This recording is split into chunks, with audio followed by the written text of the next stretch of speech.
विधाता भाई पे हमरा कौनो आँच न आए हो। जीवन कटे खुशी खुशी, दुख सब मिट जाए हो। दुख सब मिट जाए हो। एहो विधाता भाई पे हमरा कौनो आँच न आए हो। जीवन कटे खुशी खुशी, दुख सब मिट जाए हो। ई प्यार हरदम रहे, ई सारा जग कहे। ई प्यार हरदम रहे, ई सारा जग कहे। कब होके ना जुदाई हो।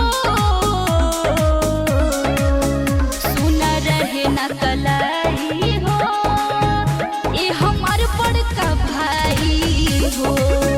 सुना रहे ना कलाई हो, ये हमार छोटका भाई हो।